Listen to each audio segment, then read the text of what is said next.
Lansar CPNS Angkatan ke-11 dengan saya Muglis Rahman, jabatan Penata Kelola Sistem dan Teknologi Informasi selaku host di sini, dan saya ditemani oleh 4 orang teman saya sebagai narasumber, yaitu halo, saya Andre Adi Saputra dari Jabatan Penata Kelola Sistem dan Teknologi Informasi.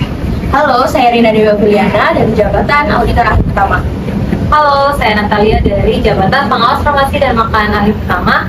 Halo, saya Anissa Wulandari dari Formasi Auditor Ahli Pertama. selamat datang di podcast Bangga Berbangsa dan Bernegara di Indonesia.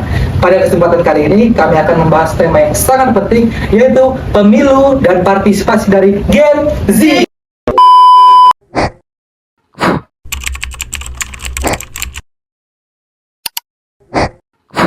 Nah, teman-teman di sini kita kan sebagai generasi muda atau generasi Z ya. Tentunya kita memiliki peran yang sangat penting atau pengaruh besar juga terhadap demokrasi atau masa depan Indonesia nih.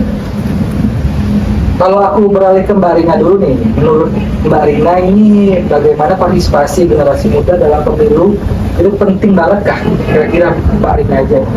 Anak muda sekarang tuh kan jumlahnya hampir setengah dari total pemilih di pemilu ya. Bayangin aja, segitu besarnya kekuatan kita nih para Gen Z. Tapi kalau misalkan kita malah cuek, apatis, pasti demokrasi bisa berjalan cepat aja. Jadi kita nih, para Gen Z ini harus peduli dan juga ikut terlibat secara aktif. Jadi suara kita ini bisa benar-benar jadi penentu arah bangsa buat kedepannya. Gitu. Banget nih yang dikatakan oleh Mbak Rina, karena generasi Z yang sekarang ini sangat mendominasi atau sangat besar jumlahnya.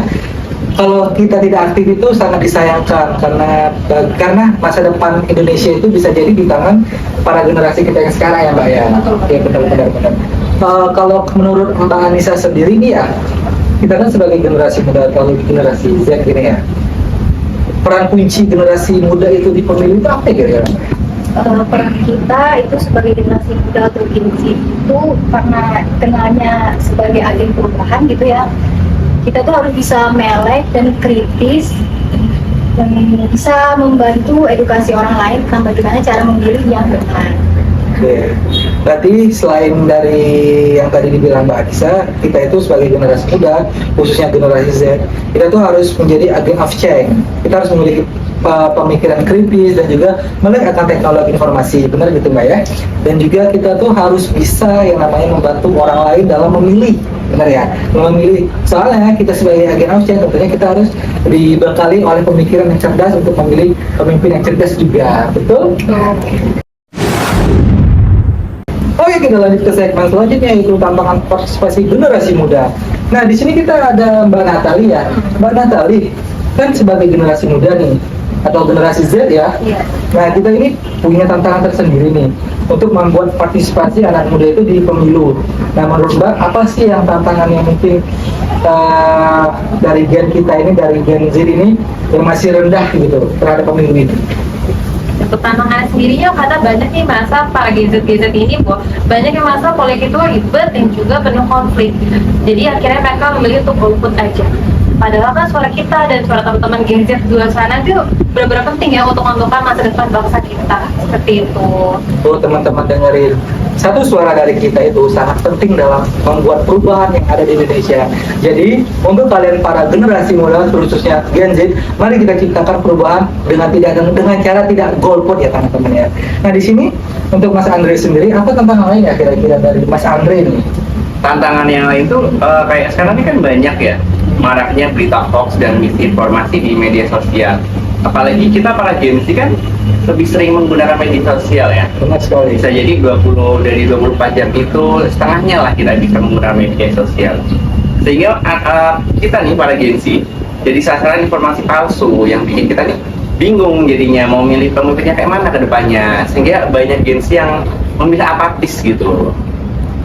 Betul teman-teman, karena generasi kita sekarang ini pertukaran informasi itu sangat cepat, yaitu pertukaran di media sosial. Nah di media sosial ini selain kita bisa menggunakannya secara baik, kita juga bisa menyebarkannya secara buruk. Nah disinilah peran kita sebagai generasi Z ini harus membuat dampak-dampak positif dan juga menyebarkan informasi yang berdampak baik pada kelangsungan pemerintahan atau kelangsungan demokrasi yang ada di Indonesia.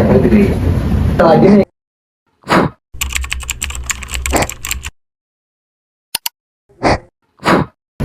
lagi nih ke segmen selanjutnya nih tentang apa yang bisa dilakukan generasi muda atau generasi Z ini. Nah, kalau begitu, solusi apa sih yang mungkin anak muda atau Gen Z ini mau ikut berpartisipasi aktif dalam pemilu? Mungkin dari Mbak Rika. Solusinya langkah pertama nih yang simple tapi penting. Ya. Harus itu dimulai dari diri sendiri. Oke. Kita ini harus cari tahu dulu nih siapa sih calonnya, visi misinya tuh gimana sih. Jangan asal ikut aja atau milih karena rame doang. Karena suara kita tuh punya power banget gitu. Tuh teman-teman, jangan karena FOMO kalian ikut-ikutan memilih pemimpin yang mungkin visi misinya belum sesuai dengan apa yang kita harapkan. Itu mungkin bisa jadi. Dan juga teman-teman harus mengedukasi diri sendiri sebelum sebelum memilih pemimpin yang benar-benar diimpikan gitu. Nah, kalau begitu kita sudah mempunyai pengetahuan dasar, background dasar dari visi misi pemimpin atau calon pemimpin yang akan kita pilih nantinya gitu. Bagus. Nah, kalau menurut dari Mbak Anissa sendiri tambahannya gimana gitu? Kita ini kan sebagai Gen Z ya, identik dengan sosial media. Dengan itu kita tuh bisa menggunakan atau membuat konten yang bisa mengedukasi orang-orang, paling enggak sekedar aware gitu bahwa milih itu harus benar-benar menentukan pilihan yang terbaik. Benar sekali apa yang dikatakan oleh Mbak Anissa ya. Mbak Anissa ini terus menekankan bagaimana kita itu harus benar-benar sangat hati-hati untuk memilih pemimpin selanjutnya. Karena jika kita salah memimpin Indonesia ini ke depannya, tentunya akan berpengaruh pada dampak seluruh masyarakat Indonesia. Benar itu ya Mbak Anissa ya. Nah, kalau menurut Mbak Natalia itu selain dari konten-konten yang negatif atau konten positif dan juga dari edukasi diri sendiri ya, kita harus bisa memilih calon itu dari visi dan misinya itu apa gitu Mbak? Cara berikutnya kita bisa juga nih dengan ikut komunitas atau enggak forum-forum, tapi forum-forum yang bagus ya, karena kalau kita sering nih mengikuti forum-forum atau mengikuti kegiatan diskusi, itu kita bisa meningkatkan pengetahuan kita terkait politik. Karena kalau kita mengikuti forum-forum tersebut, kita bisa tahu nih bagaimana sih calon-calon pemimpin yang akan terbaik untuk masa depan bangsa kita, seperti itu. Betul teman-teman, benar. Untuk kita itu harus mengikuti komunitas-komunitas yang positif ya, jangan yang negatif. Jangan sampai kita mengikuti komunitas-komunitas yang malah menggiring opini-opini dan membuat perpecahan yang ada di Indonesia. Tentunya sebagai CSN juga kita harus netral dalam memilih, dan juga kita harus benar-benar mengedukasi masyarakat bahwa pemimpin yang terbaik adalah pemimpin yang memikirkan bangsanya sendiri. Betul sekali. Ini kalau dari Mas Andra nih, sebelum kita menutup segmen terakhir ini nih, apa nih kata-kata pamungkas atau sedampaknya gitu? Ini ya, tadi kan udah ada beberapa solusi dari teman-teman, udah edukasi diri, menggunakan media sosial untuk hal yang positif, dan juga ikut forum-forum. Dari situ kan kita udah bisa nih menentukan pilihannya, kita memilih siapa nih. Yang pastinya jangan golput, karena satu suara kita akan menentukan masa depan bangsa. Benar sekali. Ini kita ambil poin-poin pentingnya ya. Poin pentingnya dari Mas Andra ini jangan golput, jangan golput tuh. Ingat, generasi Z itu harus memilih pemimpin yang lebih baik lagi, karena pemimpin yang baik itu berasal dari kita sendiri ya, kita sendiri. Dan juga dari Mbak Rina tadi harus melek teknologi, harus juga bisa mencerdasi diri sendiri, mengedukasi diri sendiri sebelum kita memilih pemimpin. Dari Mbak Natali harus mengikuti komunitas yang baik, jangan komunitas abal-abal ya guys. Dari Mbak Anissa sendiri tadi harus melek teknologi, sosial media, konten positif dan lainnya. Nah, luar biasa banget nih dari para narasumber. Jadi intinya partisipasi dari Gen Z ini di pemilu itu sangat krusial ya, sangat krusial untuk menjaga kualitas demokrasi yang ada di Indonesia. Tantangannya pun memang ada, tapi mulai dari apatisme sampai hoax pasti ada. Solusinya itu jelas mulai informasi, edukasi diri sendiri, dan boundaries atau awareness terhadap diri kita sendiri ya. Terima kasih untuk Mbak Anissa, Mbak Natali, dan juga Mbak Rina, dan Mas Andri juga telah menemani podcast kita dalam podcast Bangga Menjadi Bagian dari Indonesia.